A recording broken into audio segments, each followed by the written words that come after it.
你好，歡迎收睇呢一集節目。今集咧繼續都係同大家示範點樣用 AI 人工智能去幫助大家嘅工作啊、生活上面咧更加有效率啊。之前幾集咧就分享咗寫 Apps 啦，一啲寫網站軟件啊。今次咧轉下話題，講下點樣去利用人工智能幫助去做試算表啊。傳統上咧大家可能好經常咧都係用我哋叫做 Microsoft 嘅 Office 入邊嘅 Excel 啦。但其實可能亦都有唔少朋友係有用 Google 嘅試算表啊。而當中咧佢哋係加咗一啲 AI 嘅功能，用 Gemini 嘅 AI 咧去到幫你自動完成好多嘢。譬如話你想寫一個試算表，去幫你計算住究竟你作為一個獨立嘅工作者，你自己有使費、有支出、有收入，咁究竟係點樣計呢？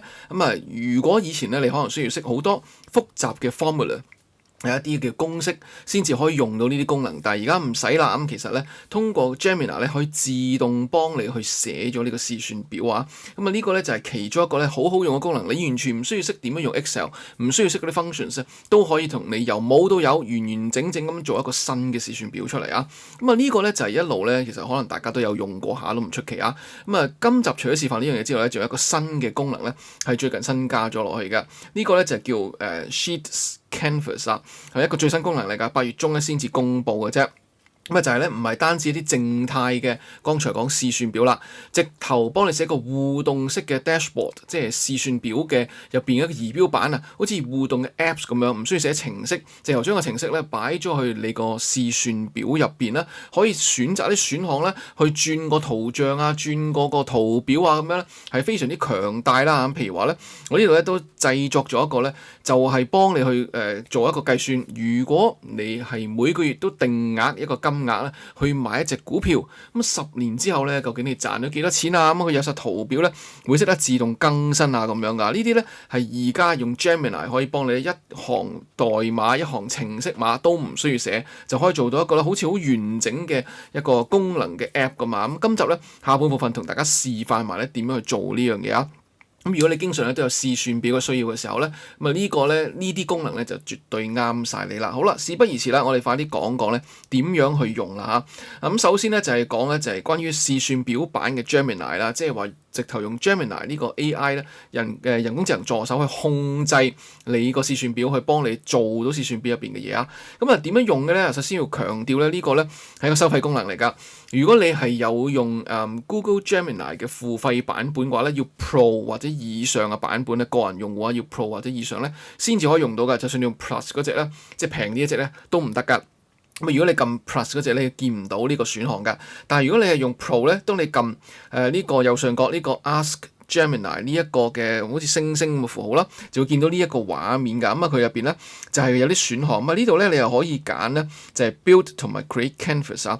Build 咧就係好似我剛才所講嘅第一部分，佢係幫你由冇到有將成個試算表咧建立一個架構，寫晒啲公式落去，令到你咧只要拍啲數字入去咧，未來佢就幫你自動做晒計算。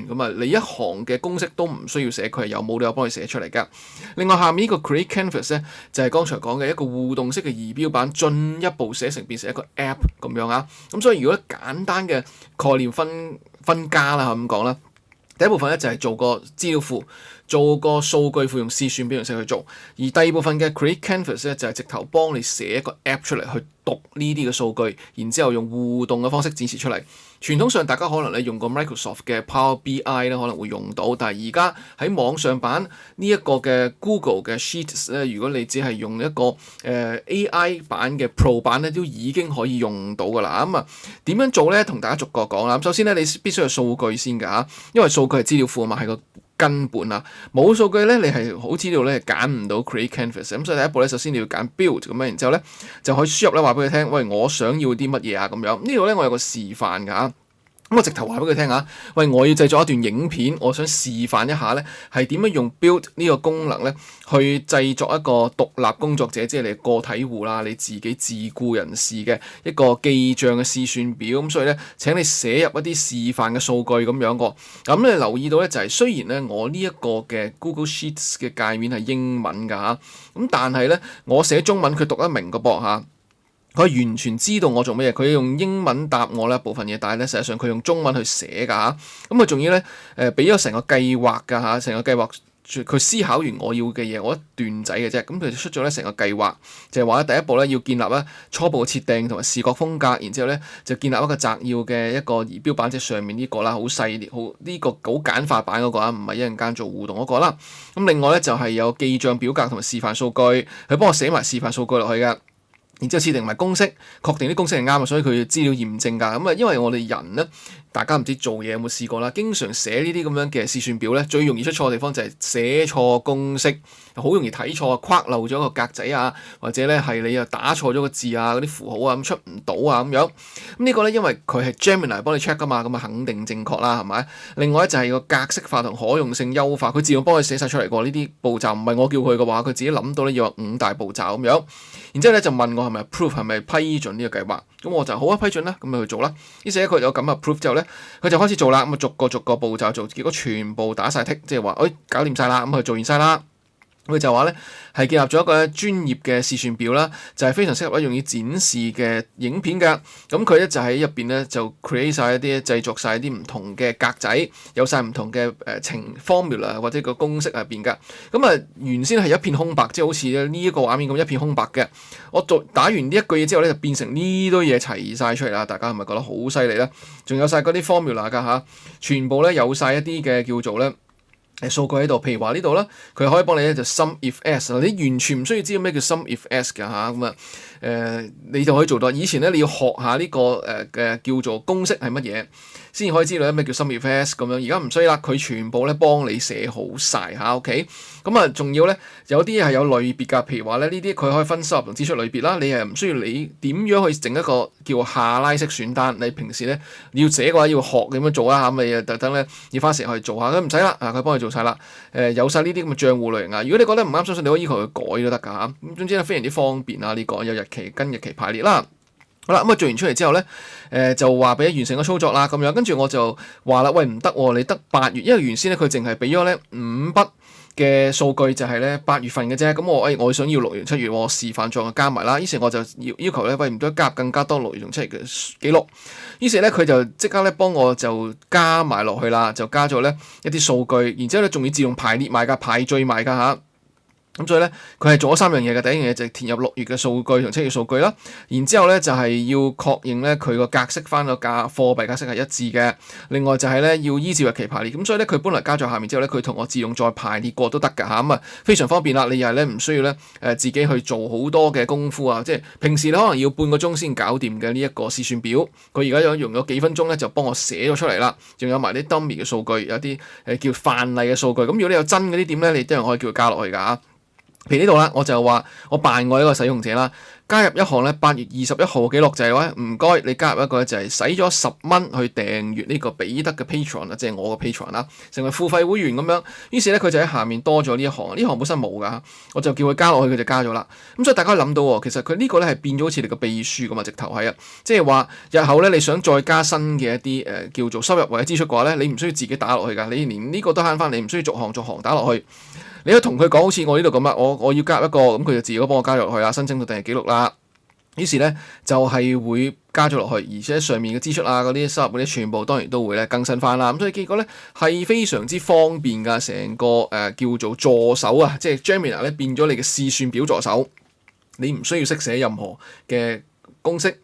唔需要搞 formatting 嗰啲格式化嘅嘢，佢全部幫你做好晒。咁你見到咧係非常強勁嘅功能啊！只要你係 Gemini AI Pro 嘅版本咧，就可以用到呢啲功能㗎啦嚇。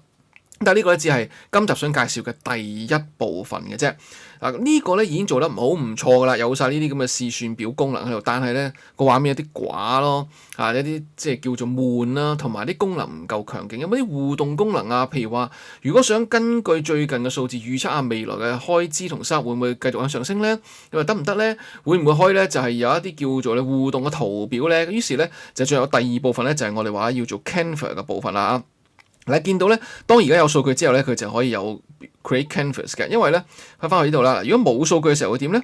冇數據嘅時候咧，你係冇得揀 create canvas 嘅，原因非常之簡單，因為 canvas 即係話可以寫個 app，個 app 係讀取數據噶嘛，咁你冇數據就讀取唔到。於是咧，如果你想呢度咧想揀嘅話咧，而家有晒數據之後咧就可以揀啦。咁呢度咧我因為時間關係啦，好似方太煮餸咁咧，已經揀咗啦。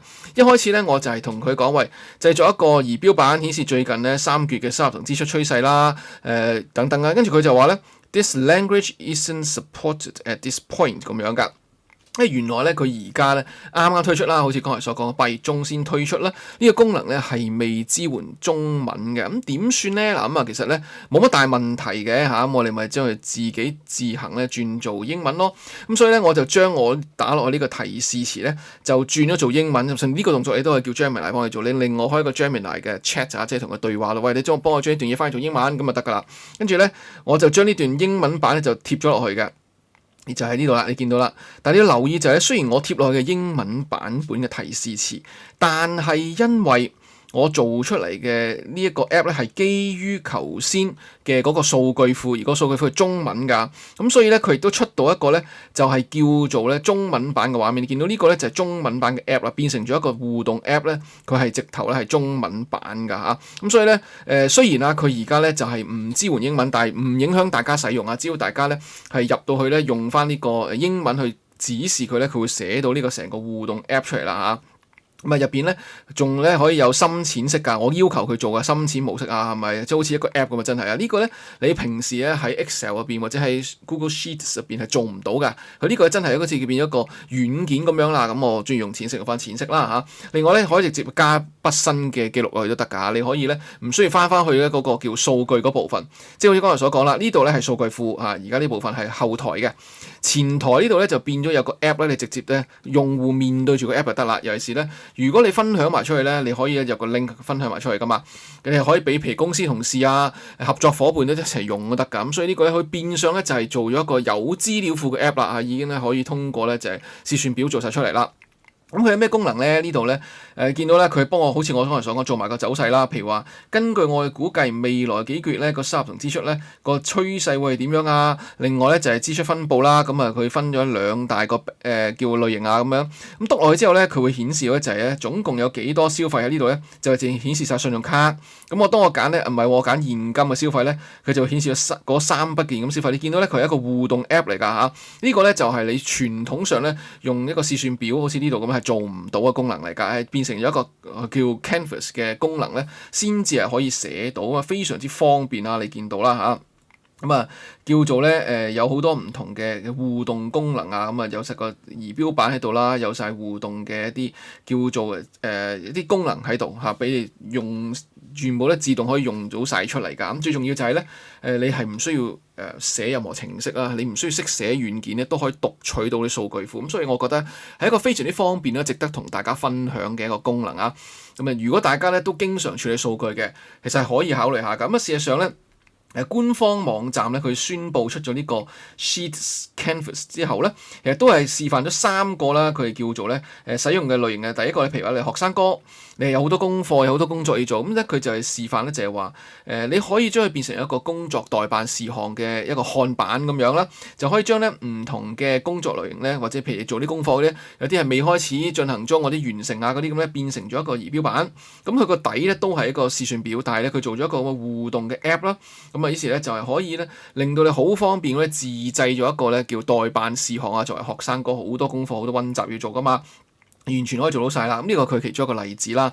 另外咧就係話如果你係一個足球經理啊，你想睇下咧你啲唔同球員咧嗰啲嘅最近嘅表現啊、走勢啊咁樣啦，好似 Football Manager 咁啦，咁又可以咧將啲數據咧入晒落去咧呢個試算表度，然之後咧就係叫呢個 Gemini 咧幫你 create 呢個 dashboard 啦，用呢個 Canvas 嘅功能啦，做到一個互動嘅一個球員嘅數據嘅查詢啦。另外就係話咧，如果你想做一個婚禮嘅籌劃啦，譬如話唔同嘅賓客坐邊張台啊咁樣，係咪可以好互動咁樣咧？係去做到呢一個嘅功能咧咁樣。傳統上咧，如果大家搞過呢啲咁嘅 function 咧，你有啲訪客或者邀請嘅人客名單咧，你可能會用 Excel 表或者係一個 Google Sheet 一個試算表咧去入晒落去。但係佢而家咧係 on top of it 佢係可以咧外加一個叫程式落去，譬如話咧可以叫佢拖拉式啊，譬如呢個人我就拉落邊張台，邊個人咧就擺落邊張台都做到埋，係咪咧一個變成一個 app 㗎嘛？好似剛才所講就係你將數據庫連結埋一個 app，完完全全咧就係唔需要寫任何程式都做到啊咁樣。咁呢個咧就係佢嘅強大功能啦。不過要留意咧就係剛才所講咧 AI Pro 啊 Google AI Pro 或以上，同埋咧就係暫時係英文先可以做到啦咁樣。咁啊除咗剛才嗰個咧叫記帳嘅程式之外咧，我仲做咗另一個俾大家做參考啦。呢個咧我咧就直頭咧係做一個投資方面㗎。咁我做嘅時候咧，我試用嘅時候用英文打嗰啲 prompt 啊，但係咧其實用中文都得啦。好似剛才嗰個記帳 app 咧，大家見到啊係中文都可以㗎。咁呢度咧我做啲咩就係話你幫我咧就只要我喺 Ticker 呢度咧，即係 B2 呢個格仔入邊咧，我輸入咗我究竟咧我係邊隻股票。個代號咁樣，然之後咧佢就會出咗最新價錢同埋過去10年嘅價格走勢啊。咁點解呢個咧我要用 Google 試算表去做咧嚇？咁首先嘅原因就係因為 Google 試算表入邊咧，唔知大家有冇聽過啦？其實佢係咧有一個叫 Google Finance 啊，即係呢個咧等於 Google Finance 嘅呢個嘅公式。Google 係可以直接幫你將一啲股票嘅價格咧係扯咗入去呢個試算表入邊啦，你唔需要咧另外再 call 啲咩 API，因為佢內置咗呢個功能㗎。因為 Google 都有財經㗎嘛，嗰個網站佢直接攞埋入去㗎。咁支援好多嘅市場嘅，譬如香港股、港股係支援啦，美股都支援啦，有啲唔支援㗎嚇。咁大家可以逐個試下啦咁樣。咁所以咧用呢個試算表就好方便啦嚇。你係可以咧直頭通過試算表嘅攞股票價格功能咧做一個 app 去分析啊。咁首先呢第一步啦又係啦，有試算表有個數據庫先，我就叫佢做咗呢個。咁基本上功能已經有啦，有最新價格，有10年嘅走勢圖都好靚啦，係嘛？而且你可以改㗎。譬如話你唔中意嘅話，你可以咧係5號仔，咁咧佢就會撈咗5號仔嘅數據出嚟啦，最新嘅價格點啊，過去10年嘅走勢啊，咁都全部做好晒㗎嚇。咁已經好方便㗎，已經好好嘅功能啦，有圖表，有最近價格，已經基本上咧最主要嘅功能有晒㗎。但想進一步做成個 app 又如何咧？嗱，我又同樣地咧就係做咗個 app 㗎。咁呢個咧佢就係叫10年累積嘅收益嗰個叫做咧分析啊。咁乜嘢做法咧？咁就係咧你喺呢度咧可以互動式變咗 app 去做。譬如話我撳呢一個個筆呢個符號，然之後你可以揀啊。譬如話我唔中意要5號仔，我中意1號仔，咁你咧可以咧就改為1號仔，跟住佢咧就會即刻攞最新嘅價格出嚟。咁同埋咧就係更新翻咧。如果過去10年啊，你係每個月你都係入500蚊港幣落去買啦。當然呢個咧即係稅股嗰啲唔好計先啦，我講理論啦嚇。咁佢咧就計算，譬如你可以改嘅喎。當你改咗佢咧，每個月咧嗰個叫費用，譬如話你每個月咧就係投資1000蚊港紙落呢隻股票，定係500咁咧，佢會即時更新就係過去呢10年究竟你賺咗幾多錢，咁啊同埋咧就係你個累積嘅投資金額幾多，佢完全可以做晒出嚟嘅，即刻做晒出嚟㗎，你見到咁可以揀添㗎，7年、5年最多10年啦，3年、1年都得㗎嚇，咁完全有晒數字。會見到咧佢即刻生成到嘅數據就係累積咧，就係你咧如果每個月投資500蚊落去呢隻股票度，10年之後咧你會得到223000嘅。咁當中咧只係投入咗6萬蚊嘅成本嘅啫。咁即係話實際上係賺咗163000啊，總共咧係2.72倍㗎。哇！原來咧即係投資隻1號仔都幾好㗎嚇咁樣啊。咁有埋圖表添㗎，話俾你聽咧，原來唔同時間咧究竟你嘅持貨咁同埋咧就係你總共累積到嘅嗰個叫做個價格啊，就係爭幾遠啦咁樣啦。咁有晒咧每一筆交易嘅記錄㗎，有晒喺度㗎嚇。咁每一筆交易同埋咧就係究竟累計到而家滾存咗每一次買嘅貨究竟賺咗幾多錢啊咁樣啦。咁有晒呢啲數字出晒嚟㗎。你發覺咧係完全咧又係唔需要寫程式㗎，我一句程式碼都冇寫過㗎，就係話俾你聽，我要做一個咁樣嘅10年嘅最多10年嘅累積嘅持貨記錄啦，同埋咧就係嗰個叫做持貨價格嘅計算啦，去睇睇究竟值唔值咧，去到投資落一隻股票嗰度咧，就係每個月定額去投資。咁我講到明話，就係每個月嘅第一個交易日去做啦，咁樣等等啦，咁你可以俾晒所有指示佢，咁佢同你做晒出嚟㗎啦，咁非常之方便啦嚇。咁呢個咧係真係有實際作用喎，係嘛？尤其是咧佢內置咗呢個 Google 財經攞股價功能啦，咁所以絕對非常之方便。不過要留意啦，有啲細節大家要再 check 清楚啦。譬如話咧，佢係冇計算股息啊嗰啲，咁嗰啲咧都係有啲叫做咧係要大家要再去調整翻啦嚇，因為佢唔係完全100%可能啱你心水，但係個邏輯就係咁啦，個做法就係咁啦。咁所以咧，今集介紹咗咧呢兩個功能咧，第一個咧就係話用呢個試算表入邊去幫你由冇到有去建立一個試算表，你完全唔需要寫公式咧都可以做到。另外再進階啲咧就係做埋一個互動嘅軟件，係一個叫做咧Canvas 入邊嘅功能咧，做一個 dashboard。